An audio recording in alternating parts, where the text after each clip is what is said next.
Universidad Andina Simón Bolívar presentó por tercer año consecutivo su informe sobre los derechos humanos en el Ecuador, en donde hacen una evaluación sobre el estado de estos derechos en el año 2011.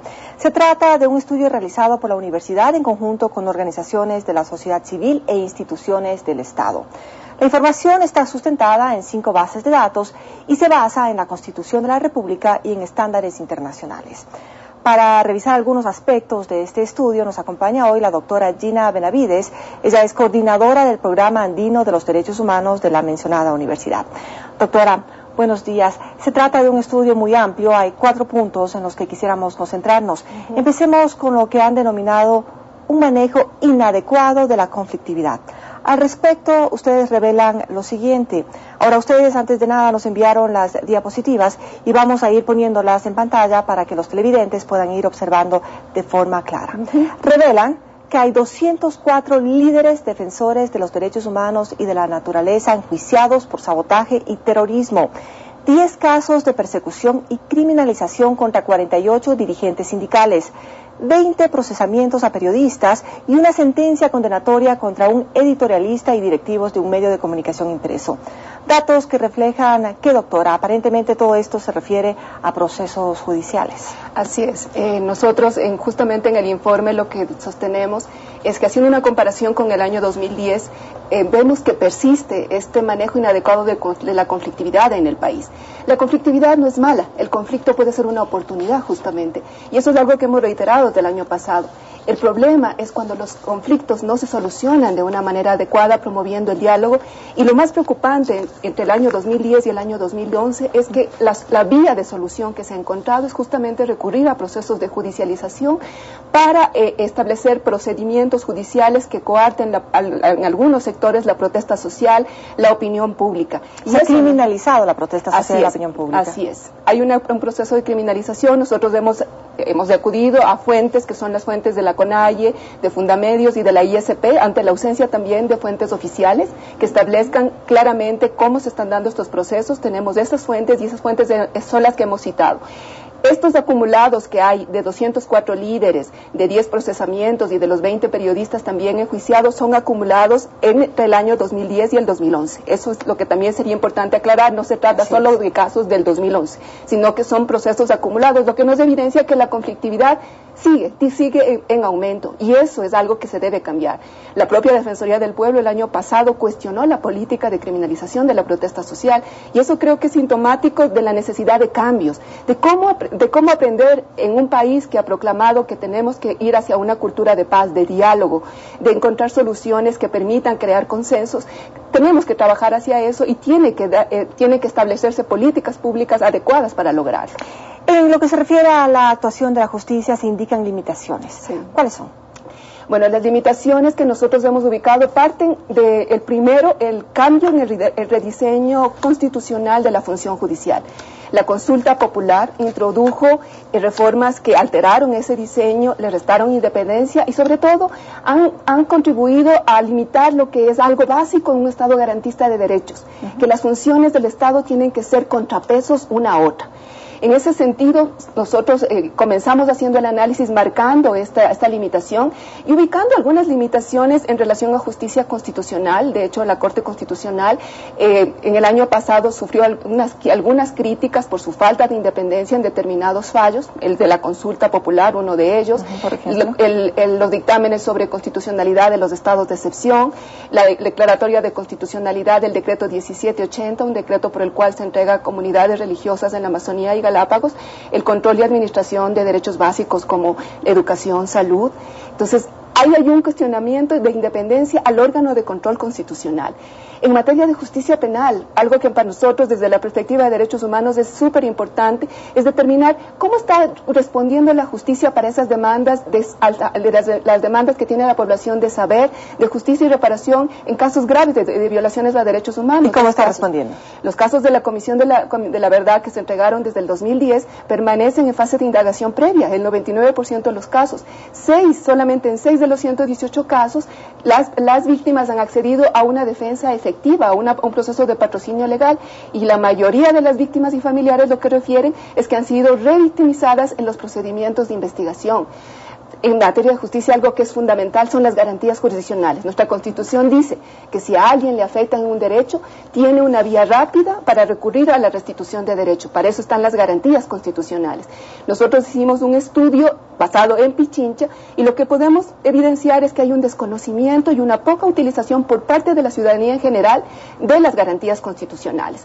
Además, la eficacia es limitada. O sea, tenemos cifras que sí nos preocupan, por ejemplo, que 9 de cada 10 acciones de protección, la acción de protección es la acción que protege todos los derechos, o sea, la mayoría de los derechos constitucionales, pero 9 de cada 10 son rechazadas y a su vez 8 de cada 10 habeas corpus son aceptados, y cuando decimos que 8 de cada 10 habeas corpus son aceptados, lo que estamos evidenciando es que hay una sintomática y preocupante incidencia de la detención arbitraria en el país. ¿Quiénes son los usuarios de las garantías? ¿Quiénes están acudiendo y activando más garantías? Son funcionarios públicos, en su mayoría miembros de la Policía Nacional. Y esto vinculado a demandas laborales, por sanciones disciplinarias, pero la gran mayoría de la población no está accediendo a las garantías. La Defensoría del Pueblo, que tiene el mandato constitucional de activar garantías constitucionales, pese a que ha subido un punto en relación al año pasado, todavía tiene una tasa muy baja de activación, apenas representa el 1.78%.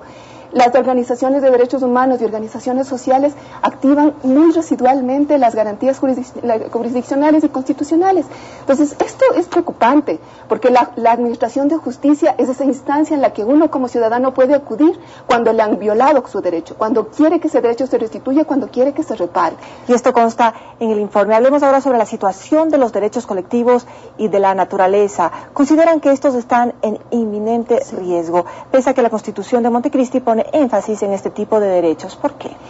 Bueno, nosotros lo que hacemos el análisis en base a los artículos que se han presentado es de cómo el modelo extractivista basado justamente en un proceso de explotación petrolera y minera están colocando justamente en situación de riesgo a derechos básicos, a los derechos de pueblos, comunidades que viven en zonas justamente donde se están asentando estos proyectos extractivistas. El año pasado el proceso de construcción ya y de implementación de la política extractivista está en marcha, y en medio de esa marcha que se da con la aprobación del Plan Nacional Minero, con el establecimiento de ya procesos de licitación para nuevos campos petroleros, lo que se está poniendo en juego es la supervivencia incluso de pueblos indígenas que estaban en aislamiento voluntario, por ejemplo el pueblo Taomenani y los Taomenani.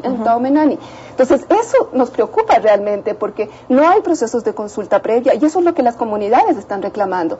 ¿Cómo, si van a ser afectadas sus zonas de vivienda, de cotidianidad, además zonas productivas que abastecen para la productividad del país en materia de alimentación, no están siendo consultadas?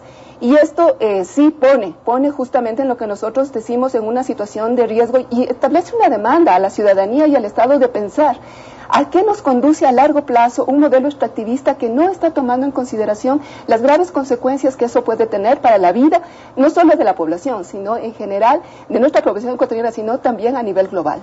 Y por último, doctora, hablemos de la inseguridad ciudadana, presentada como seguridad integral deteriorada, según el informe. ¿Qué detectaron? Revisemos algunas de las cifras de delitos cometidos, doctora. Sí, nosotros lo que nos preocupa en materia de seguridad es primero que hay una concepción limitada de la seguridad.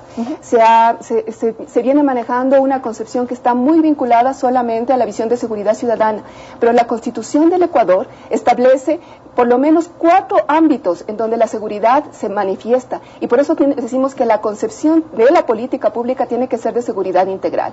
Hablamos de un deterioro porque se nota un incremento de las muertes violentas y del aumento de los delitos de robo, pero también hay ahí no solamente es esto de los delitos de robo como un elemento sintomático de la inseguridad.